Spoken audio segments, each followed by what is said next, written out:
What's up, everybody? This is Trey Biddy with HawgSports.com, HAWGsports.com. Well, a big game in Fayetteville for Arkansas and Auburn as we watch for everything that's going on here. It's an interesting matchup with Auburn and Arkansas because Arkansas's back is totally against the wall. Auburn's back is kind of against the wall. Curtis Wilkerson is going to join us to talk about a few things, break down the keys to victory, other things like that. Nathan King from Auburn Undercover is also going to join us as well. Streaming on YouTube for the first time. Had a little bit of an issue getting started, but we're good to go now. All that and more on today's episode of Hawg Sports Live.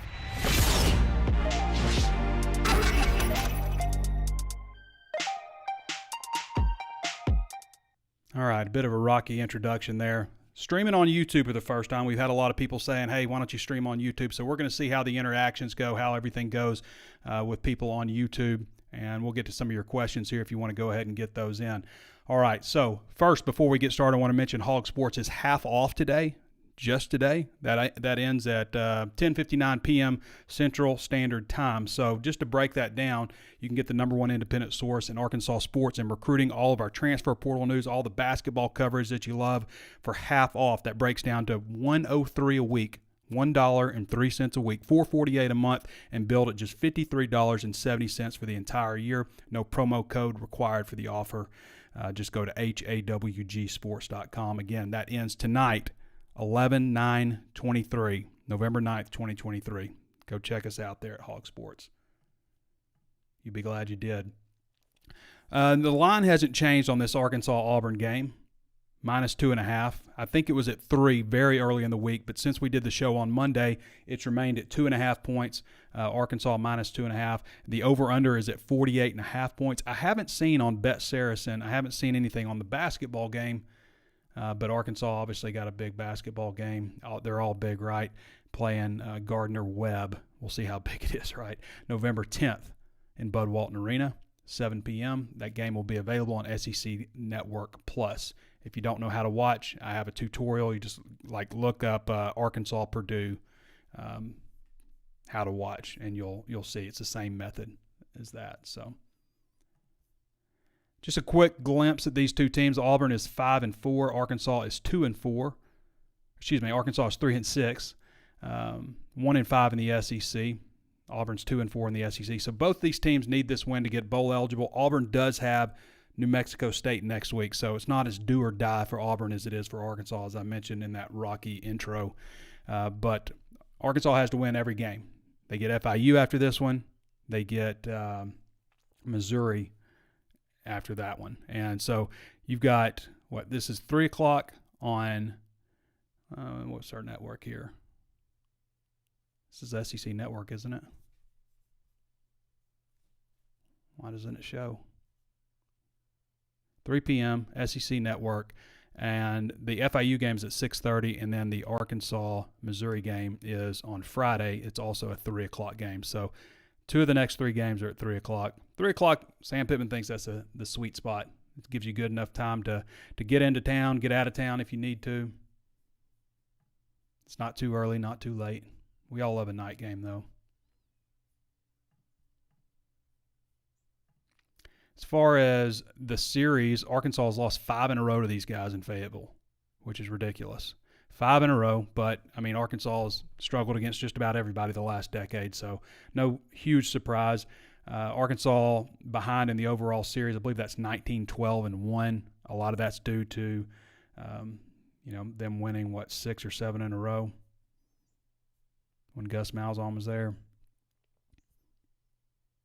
But Auburn's in their first year. It's kind of a rebuild year for them, and it is. There's no other way around it. As much as rebuilds have changed with the transfer portal, it's just how it is. You can rebuild your team pretty quickly. Auburn obviously coming off the Brian Harsin era. Brian Harsin was fired after this game last year. Fired, and probably should have been. He just never really seemed to gel with the culture there. Just didn't seem to get what Auburn football was really all about, I guess. So, Arkansas obviously having a recent firing with Dan Enos. Sam Pittman is 22-23 right now as a career at Arkansas. Hugh Freeze is 80-52. Injury report, they sounds like Andrew Armstrong's going to play, so maybe he's not in concussion protocol, but it sounds like he's going to play. Practices have been closed again all week this week.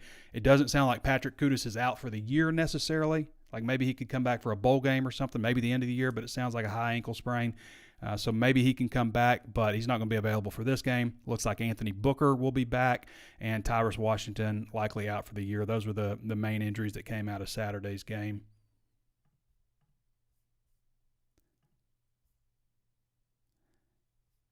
SEC announces permanent baseball opponents. Also, this starts in 2025. So Arkansas will play, this is again with the addition of Oklahoma and Texas, and the schedule's changing.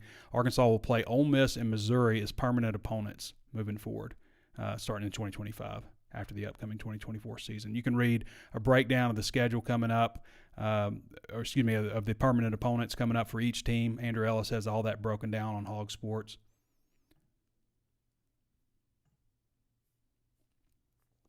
I'd also like to break down our friends at Ozarks Go for you. For those of you who do not have Ozarks Go, you should check out and see if they're available in your area. You can go to ozarksgo.net/hog. That's HAWG. Reach out to them at 479-684-4900. Again, that's ozarksgo.net/hog. Offers several different tiers of internet speed. The tier that I use is the Multigig. It's 2,500 megabits per second. Before that, I use Gigabit, which I think is good for most people out there, most big families. That's going to work out most well for you if you do something like I do, where you work at home, you have a home studio and stuff. You use a lot of internet, then you may want to upgrade to the Multigig. But Gigabit would be fine for most people, and they're not going to jack your rate up year after year, which I think is something that a lot of companies do to you. And that's been my experience with a lot of companies. But my biggest selling point with Ozarks Go is I've never had to unplug the router and replug it. I've literally had somebody tell me that their internet service provider tells them every 3 weeks or so, just unplug it and plug it back in. Why? I've never had to do that. ozarksgo.net/hog. Go check them out. See if they're available in your area. Think Northwest Arkansas, north of the tunnel, parts of Missouri, parts of Oklahoma. Great service. Trey Biddy stamp of approval. Okay, we want to go to Curtis Wilkerson now. Curtis Wilkerson does Keys to Victory every week. Man, we had a rocky start to the show. Couldn't get it figured out on YouTube. Accidentally put the Florida primer up. Just a little all over the place, but we're going to settle in here. Hopefully the Razorbacks start out better than I did on this show. Not a good way to open up your first YouTube show. What's up, Curtis? How you doing, man? Hey, I'm doing good. How are you? I'm doing real good. Hey, for those of you who don't follow Curtis, you can follow him at @KurtWilkerson_. And if you haven't checked out Hog Hoops Live, that is on another channel. It's on our sister channel, Hog Hoops Live. Just search for it, and you'll find it there. They're streaming always on Facebook. They're streaming on YouTube, so you can check them out on both of those platforms. And a new addition this year, we have Andrew Ellis joining Curtis. And I thought you guys had a great first show, Curtis. I thought it was a good dynamic between you two guys.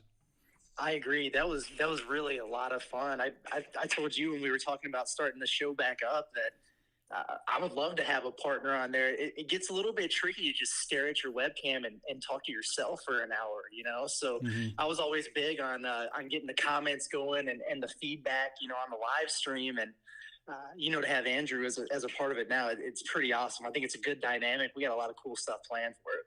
Yeah, well, I'm the king of talking to myself, Curtis. I mean, the walk and talk of this show. You set the standard for it. Yeah, exactly.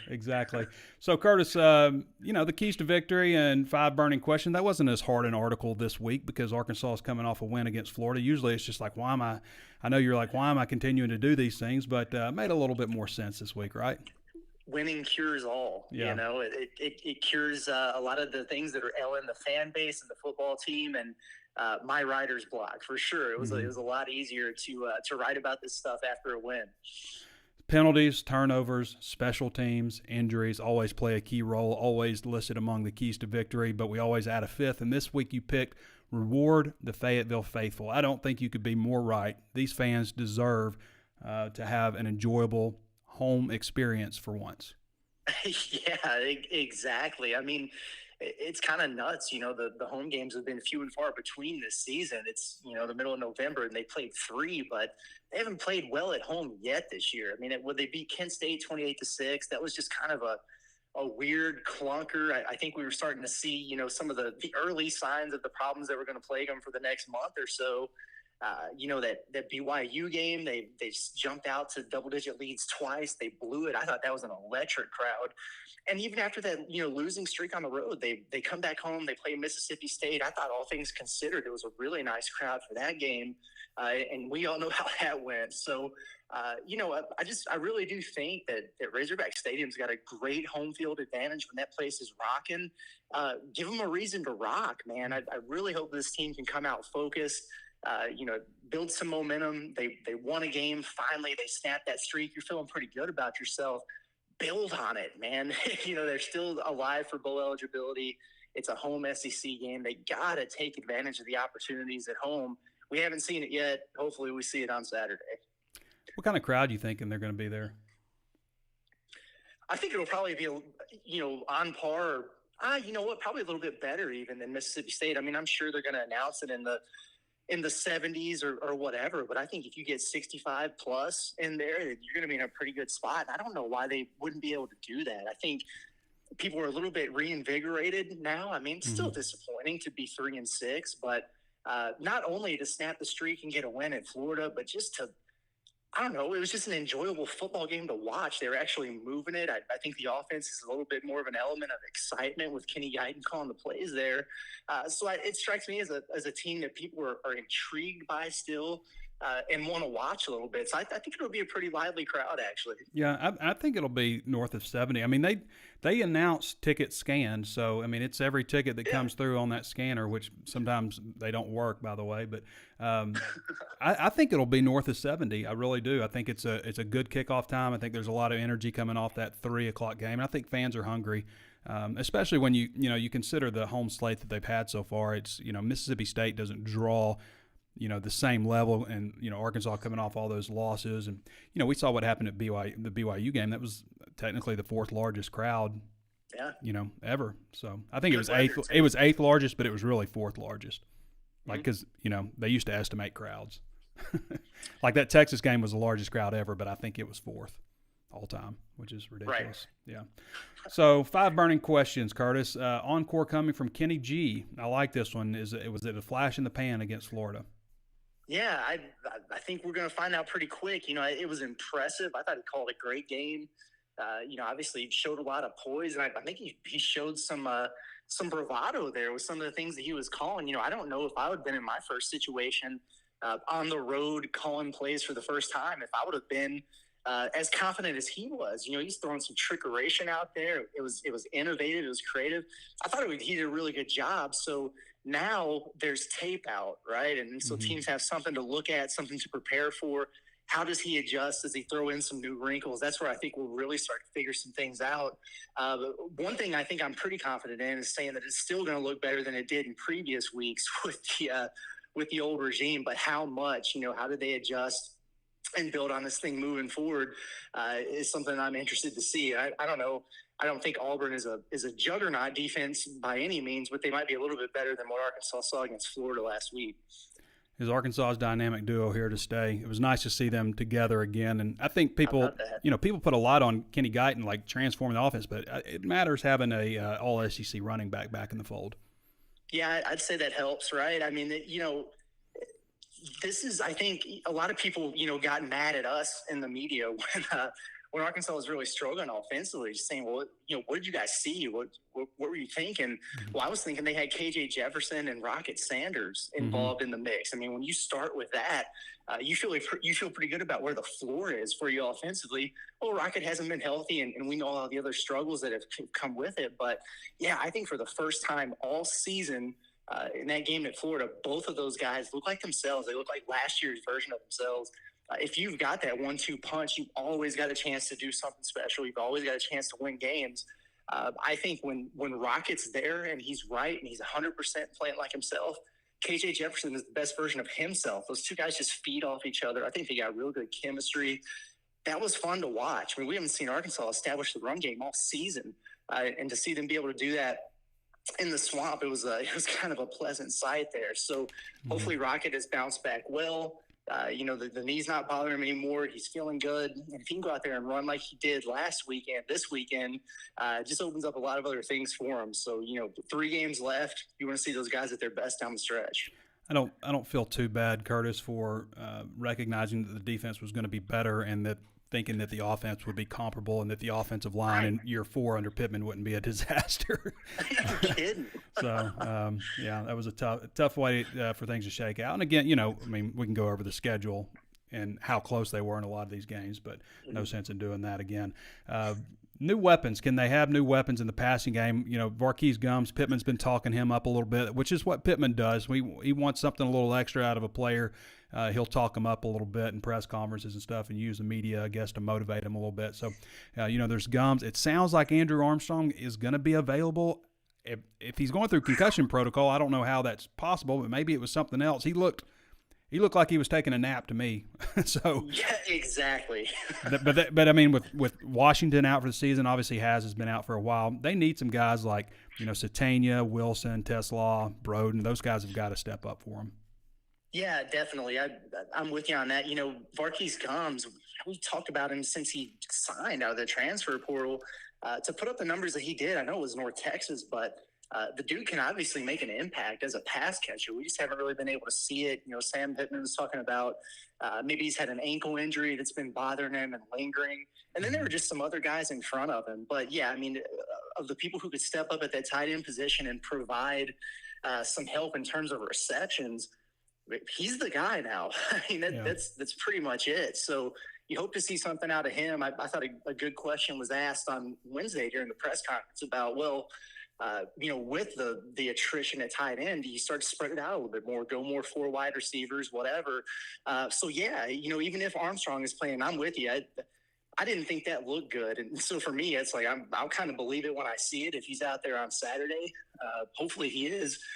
But either way, if they're running an extra receiver out there, it's just more opportunities. It was kind of good to see Isaiah Satani get targeted, 3 or 4 times in a row, it felt like, and at Florida in the second half there. Broden had the big catch in overtime. Is that something that he can maybe, bottle up and carry over into some other games here? Tesla's been showing signs of life. He gets targeted a ton. I think he was targeted 9 times, but he only made 4 catches. So, somebody's got to step up there and provide some relief. It seems like every time they figure it out at tight end, they've got another shoulder or collarbone injury. So, who's it going to be? We'll see. Fool's gold or future success for offensive line? What do you mean by that? Well, I thought they figured some stuff out, in the fourth quarter and overtime with that offensive line. We talked about them establishing the run game. They were moving the ball, keeping KJ Jefferson off of his back. It's just a lot of positive developments. I thought Devin Manuel and Tykees Crawford looked good at the tackle spots there. But it was like less than a half of football. And so I wonder if it's a situation where, hey, man, finally something clicked and these guys have gotten into the rhythm. Maybe this, up-tempo offense is something that is a little bit better suited for this offensive line. Or is it a situation where we come out there against Auburn and see some of the same things we were seeing in the past? Because there is a track record throughout the entire course of the season of those guys really struggling and having some problems. So maybe they've progressed and taken a step forward, and it was kind of a sign of things to come. Or maybe they were playing tricks on us, and we kind of go back to some of the things that have plagued them. I really don't know how I feel about it, to take a page out of Sam Pittman's book, to be perfectly honest with you. And last question, Curtis, can Travis Williams wreak havoc on his former squad? I think that's an interesting dynamic with this game. Yeah, I think it's really interesting. It probably adds a little bit of a little motivation for him. The defense has just been so good. I mean, it's incredible, honestly, how far they've come from last year to this year, and they've sustained it. I mean, there's been very few times where, this group has folded. I know they gave up quite a few points against Florida the other day, but man, they've just been really impressive. They're always prepared. And I don't see any reason why they wouldn't be against this Auburn team. I mean, Jarquez Hunter's a really, really good running back. It looks like they're starting to become a little bit more balanced. Maybe they're figuring some things out through the air with Peyton Thorne. But at the end of the day, I trust Travis Williams at this point to have the defense in a position where they're playing well enough to give Arkansas a chance to win. I don't know why this weekend would be any different story. Mm-hmm. Yeah. All right, Curtis, you got a score prediction? I haven't put a score prediction in yet, but what I said Where the you last leaning? few weeks. You've been picking Arkansas to lose the last few weeks, so. Yeah, and my whole thing was I'm picking Arkansas to lose one-score games until they prove otherwise. They did that. I'm back on the train now. I think they're going to get this win at home.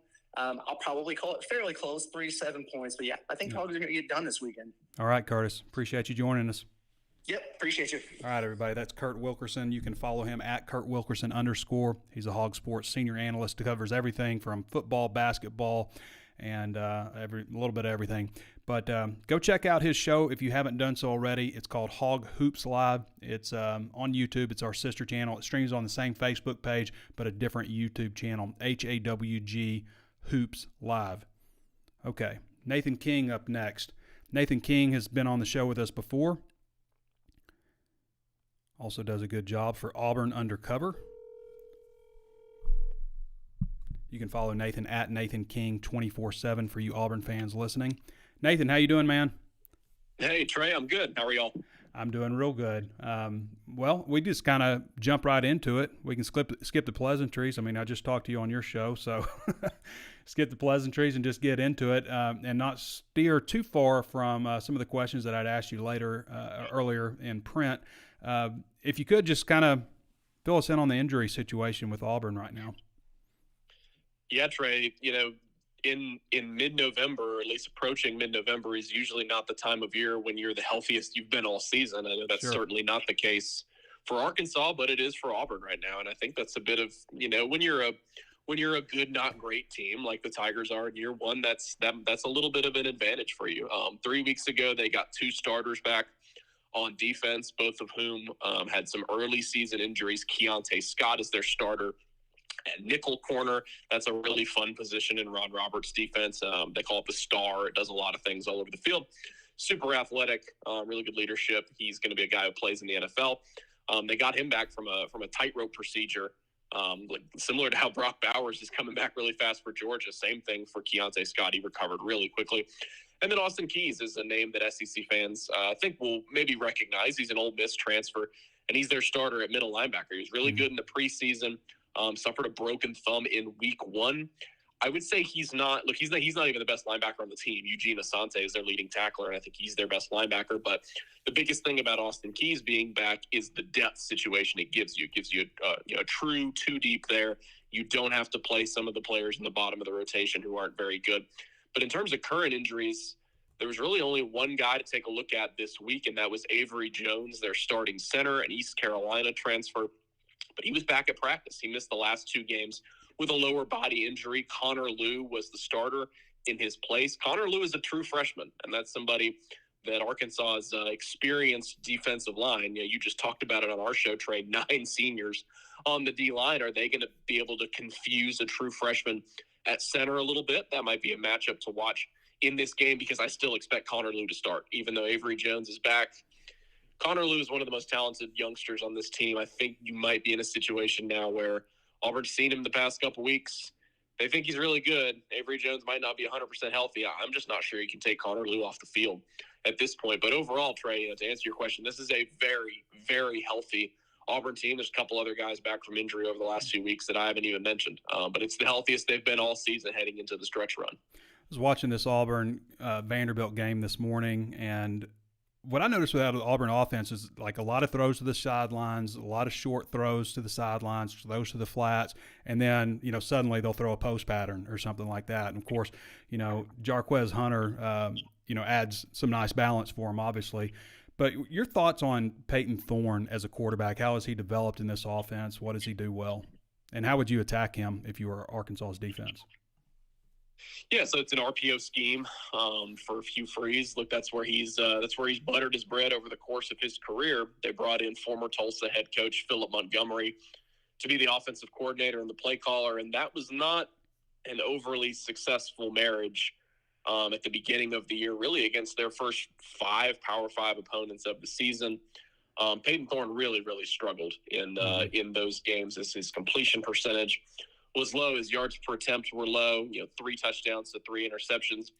And look, there was a little bit of discomfort from him because they kept rotating quarterbacks. Robbie Ashford is a guy that Arkansas fans will remember from last season. He is not the starter, but number one, he had a package in this offense, and number two, when Thorne wasn't getting it done, it was a hard benching in a couple games. And so, whether it was the receivers not making the right play in the RPO scheme or Thorne not making the right throw, that was really just a difficult system for them to get a hold of. I think the best way to describe it was they were making things look really hard. And I think that's what you can get in an RPO scheme. Look, the best ones are going to be like what Tennessee ran last year, where it's a single read and you make it really quickly, and just that second of separation is going to be the difference for your receivers. And obviously, you get the hat advantage when you read it properly. But when you've got a first-year staff and a bunch of first-year players and a quarterback who wasn't here until the fall, and a bunch of receivers that, this is probably Auburn's worst receiving core in the last decade or so. All those problems sort of married together, and it was not very successful in the passing game up until the last couple games. And obviously that coincides with a big drop-off in competition level. Auburn went from playing 3 straight top 15 teams to playing Mississippi State and playing Vanderbilt. And so that's what you want to do if you're Auburn. You want to take advantage of that. Peyton Thorne did. He went 20-26 against Mississippi State with 3 touchdowns, 17-27 against Vanderbilt. And I'm sure you saw from watching that Vandy game, there were a ton of drops in that game. He easily could have had 300 yards and 3 touchdowns in that game. Did throw a really bad pick six, did have another interception almost dropped, or there was dropped, by a Vanderbilt defender in the end zone. That's the Peyton Thorne experience. He's been mostly inconsistent this season. This is not a very good Auburn passing game, but it's one that's starting to gain some confidence. And I just would hesitate to look at the numbers right now, and more so look at a group that thinks it's been balanced over the past couple weeks. And if you're Arkansas, trying to take advantage of it, like I said it in our Q&A, the biggest defense against Auburn's passing game might be the defense against their running game. Jarquez Hunter has 435 yards and 4 touchdowns over his last 3 games. He has really started to emerge for this offense. I think if you stop him on early downs, if you're Arkansas, force Auburn into more 3rd and longs.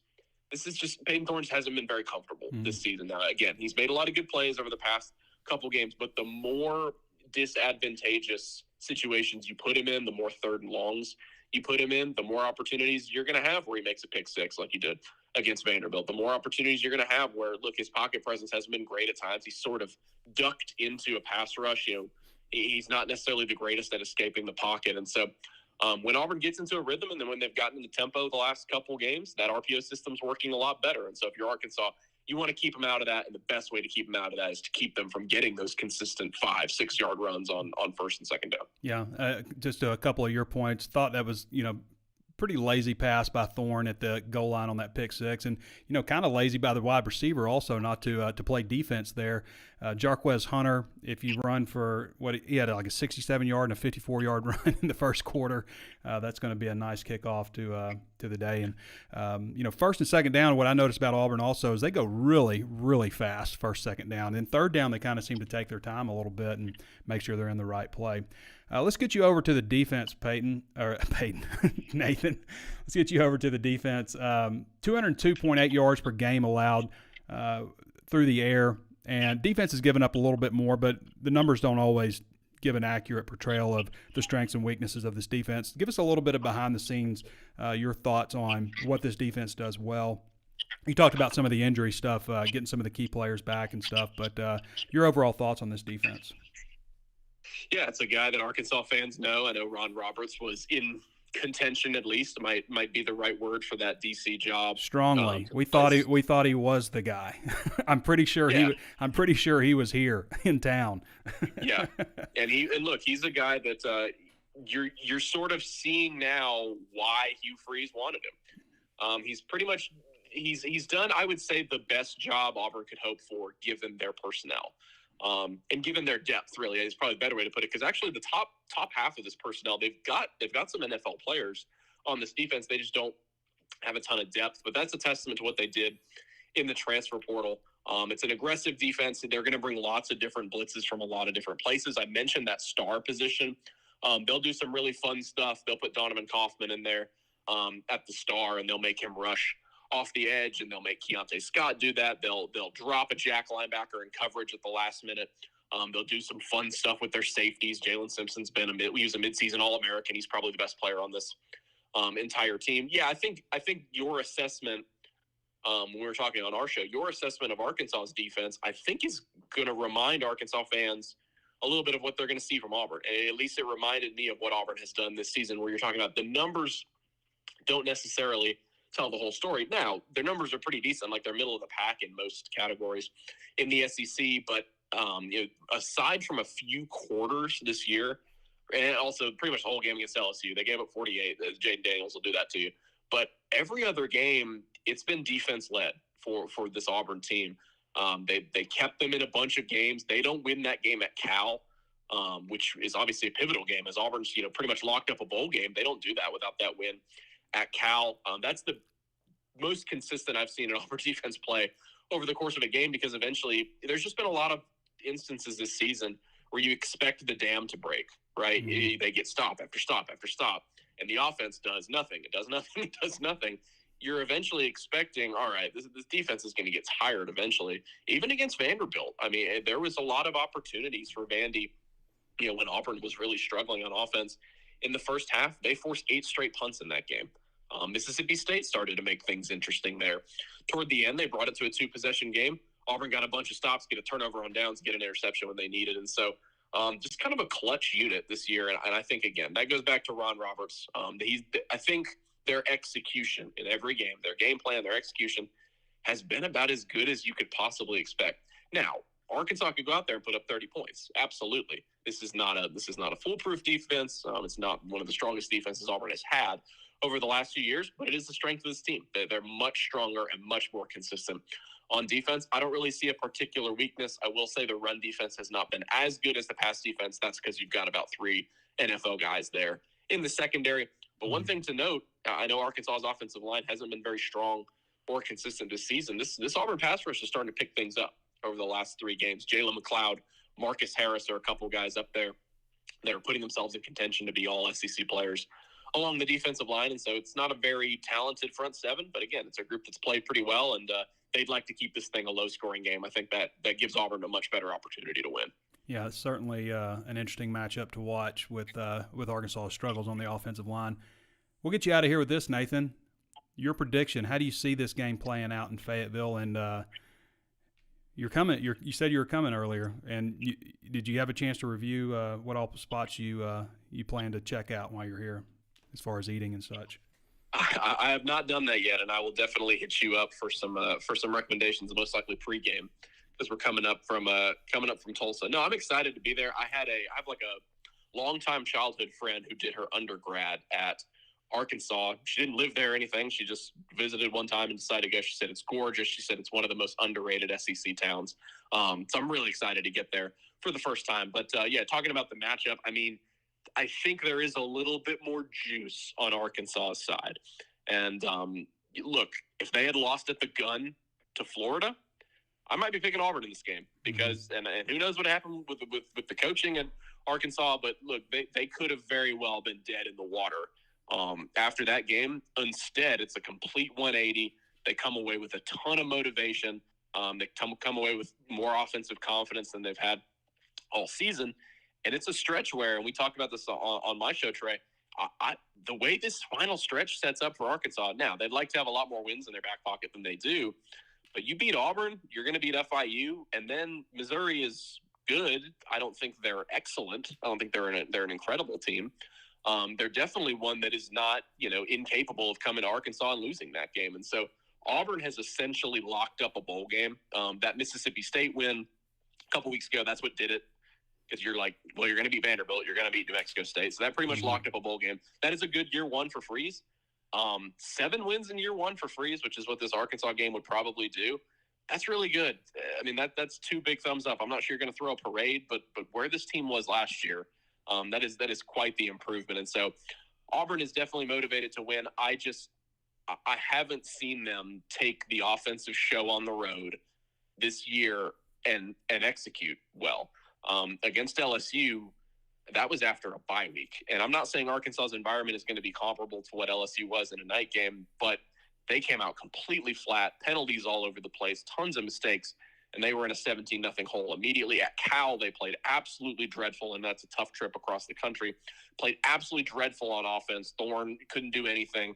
They needed a last-minute touchdown to win that game, and at Texas A&M, they don't score an offensive touchdown. So, and the reason I don't include Vanderbilt is that was 75% Auburn fans in that game. But even against Vanderbilt, as you saw, Trey, there was a ton of mistakes. They left a lot of points on the table. Now, the one side of the coin is you could say, oh, they could have easily scored 45 on Vanderbilt. True, they could have, but they didn't. They left a lot of those opportunities out there. And Free's been saying it all year. He says, look, we can do that against, non-conference teams. We were able to do it against Vanderbilt because they're not the level of competition.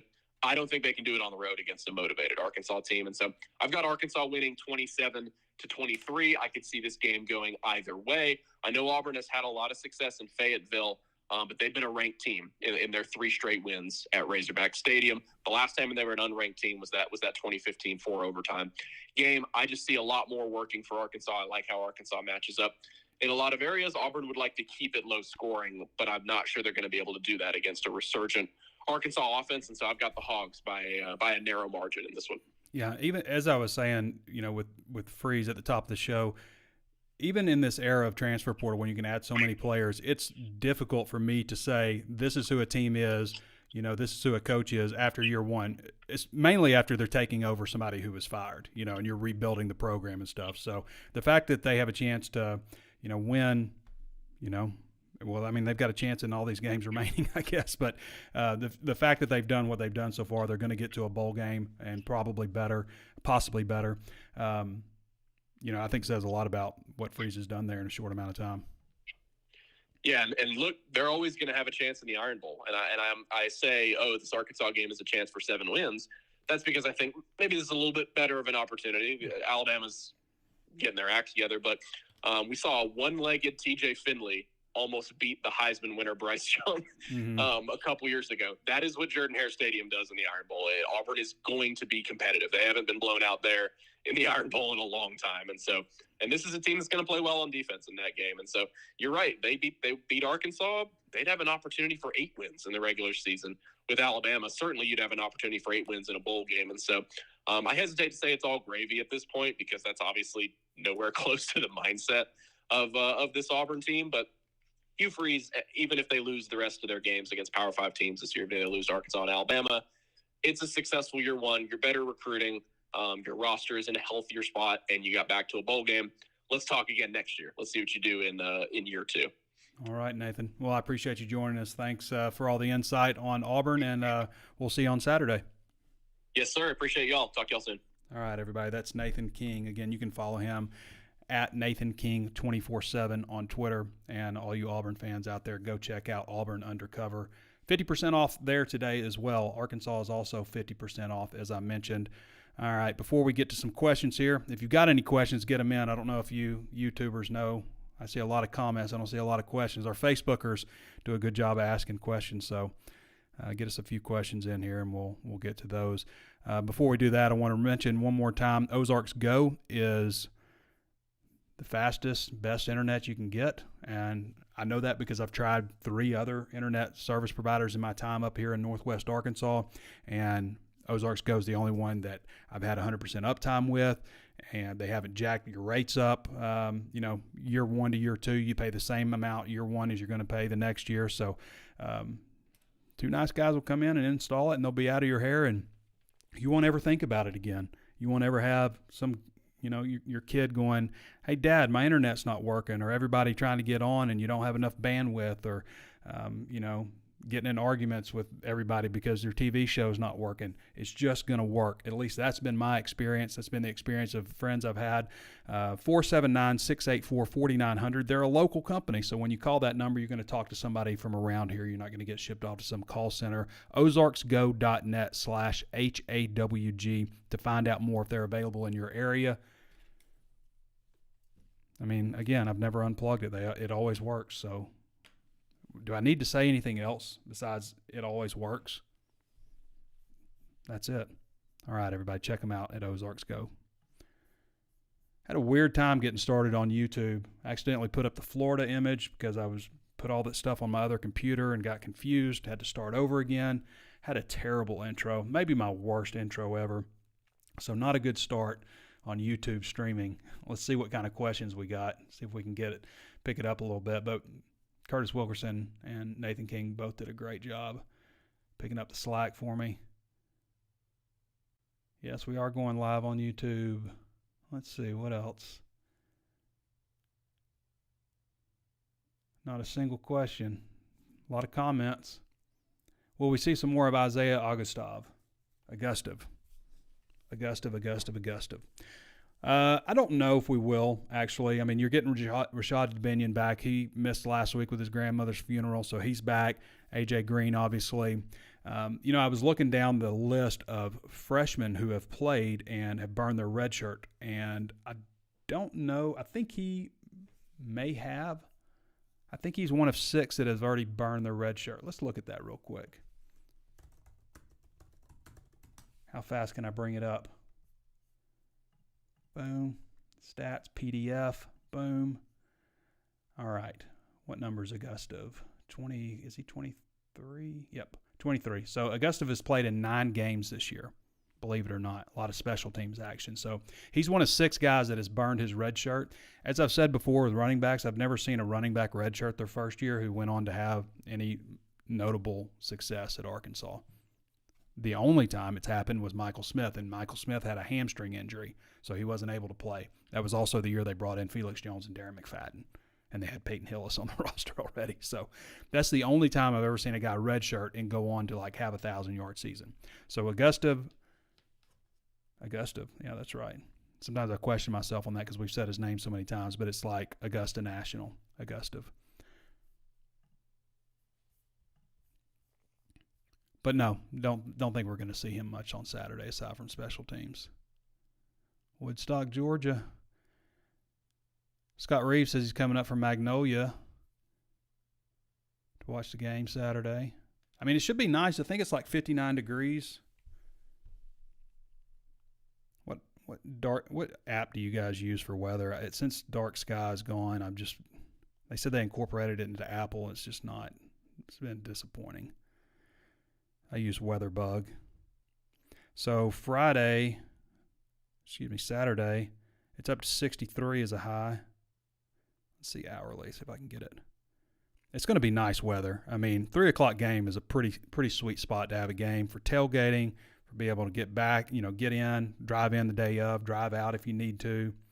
So Saturday, November 11th at 3 o'clock, it's going to be 57 degrees and partly cloudy.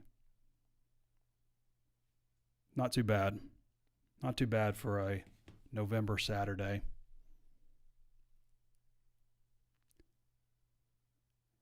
My head's shiny today. Looks a little shiny. Sorry. I can't help it.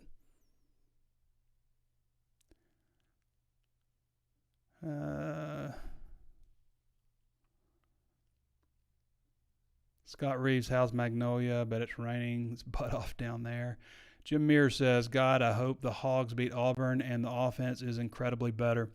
It would be real fun to see them just kind of wipe the floor with somebody. Auburn's got a good defense.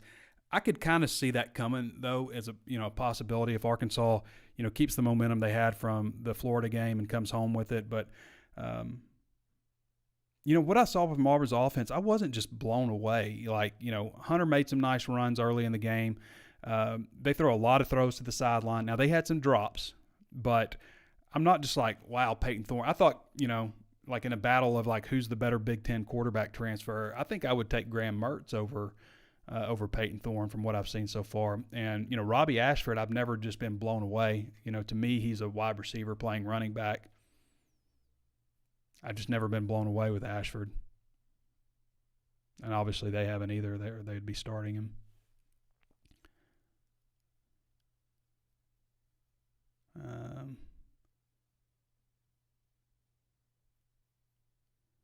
Just watched the Auburn equivalent to Trey Biddy predicting an Auburn win in this one, says Stephen Edelman.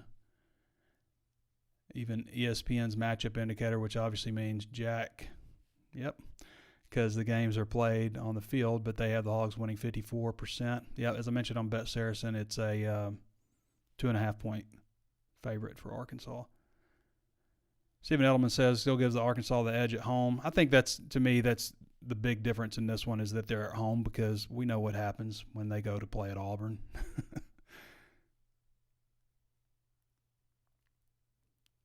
Big Kurt spitting facts today.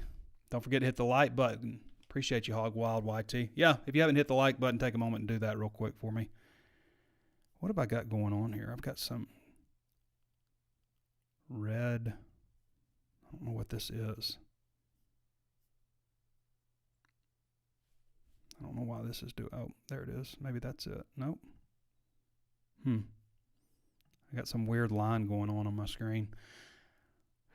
First time on YouTube. We'll do better next time. Maybe we'll do it again next time. I'm still really disappointed in my intro. I think it was the worst intro I've ever done. How confident are you on O-line without Kudus? I thought the backups did pretty dang good. Yeah, I thought that Tykees Crawford came in and played pretty well. I think Devon Manuel's a better option for him at left tackle. He just is. He's a little more mature, been in the system longer. I think they'll perform fairly well. I don't know if I could just be like, yeah, they're going to be great, but with moving the pocket more and stuff, I think it mitigates. With going fast, I think it mitigates a lot of the stuff that they were having problems with.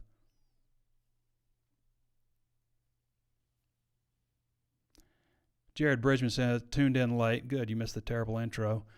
So I may have missed a conversation about this. Do you think a win this weekend secures Pittman another season, or barring losing to FIU, he's already done enough for another year? I don't think he's done enough. I mean, like, they just go on a 3-game losing streak, or not 3-game. They're going to beat FIU. But I think if he wins this one Saturday, then I think he has secured his position. Nobody's happy with the season. Nobody's happy if they don't make a bowl game. Even just making a bowl game wasn't enough based on, what should have happened this season and burned so many games because you got the offensive coordinator hire wrong. But I think the win at Florida and Gainesville is bigger than, beating Missouri at home. I think going on the road and winning that game right after firing your offensive coordinator amid the worst offensive home performance in 30 years, going out and putting up 481 yards of offense and putting up 39 points. Well, not quite 31. I guess the defense scored one of those. But, really having your best offensive performance of the year and winning, I think, is bigger than, winning that final game against Missouri. So if they beat this Auburn team Saturday, they're going to beat FIU. I think that Pittman saves his job. Now, I mean, they could play Missouri and just get their tails whipped and everybody have an awful taste in their mouth. You never know until you're just sitting in, what's happening. You can predict, but you never know how you feel really until you're in there. Jimmy says, when you stack up the schedule, 5 straight away games at Florida, do we have anyone pointing this out to SEC front office? The 4 straight away games was inexcusable. The SEC doesn't care. It's not the first time they've screwed Arkansas over. Now, next year's schedule is definitely more manageable. They don't have to play Georgia or Alabama, although Texas does look pretty good. Thank goodness Mark Curls is no longer officiating. He's officiating. He's just not a white hat. Kingsley says, yes, premiering on YouTube is a huge win. Hogwild YT says, is there rumors that KJ comes back under Guyton, or does he transfer? KJ coming back, I think, would be really big for Sam Pittman because, if they win 5 games, he retains his job, or they, just win a bowl game. I think he's got to do something really big next year in 2024. Like, he needs to do something big. Just making a bowl game barely, I don't think is going to cut it. I think people will get frustrated with that. So, may save your job with beating Auburn and beating FIU, but that's not going to cut it next year, and I think he probably knows that. But as far as rumors, I haven't heard any rumors that KJ's coming back.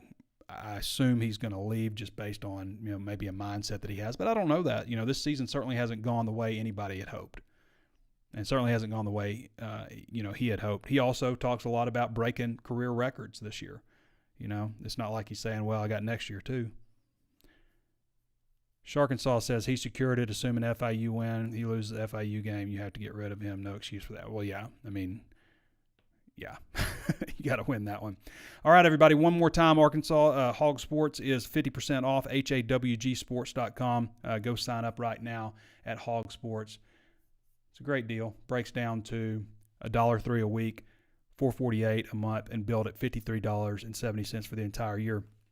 The good thing about this, you pay the low rate and you're going to get hooked. That's how we get you. We get you in on this low rate and you're like, oh, I can't leave now. So next year you have to pay full price. But what does that mean? After you stay with us for a year at this discounted rate, next year you're going to pay the full rate, but we're also going to give you Paramount Plus for free, and we're going to give you Showtime for free. That's a pretty sweet deal. Showtime for free and Paramount Plus for free with your full paid subscription to HawgSports. If you want to get that a little earlier, you can come try us out for $1 the first month. You just pay $1 for that first month, and then you go on the regular rate after that, which I think is like it's not quite $9.95, but it's some weird number, it's like $9.79 or something like that. But anyway, when you do that, you become eligible immediately to get Paramount Plus and Showtime for free. So 2 great ways to sign up right now. The 50% off for the year deal does end tonight. That's November 9th, 2023 at 10:59 p.m. Central Standard Time. All right, thanks for Nathan King for hopping on with us. I want to thank Curtis Wilkerson as well for joining us, and appreciate all you YouTubers for your questions. And we'll be on Facebook right after this, so we're not going to forget about you, Facebook. We may mix it up. Who knows how we'll do things. I just want to see how this show performs on YouTube, but our Facebook crowd has certainly been good to us for many years, so we'll see how it shakes out. I could do this on StreamYard. The program I use only allows me to stream on one channel at a time. StreamYard, I'm not able to, add some of the bells and whistles and stuff that I add, but maybe we'll see. We'll see. I may try it out. I don't know. Just trying new things. All right, everybody. Thanks for joining me. Going with Arkansas in a close one, 30 to 27, something like that. How about that? All right, everybody. Thanks for joining me. This has been Trey Biddy with HawgSports.com, and we'll catch you next time.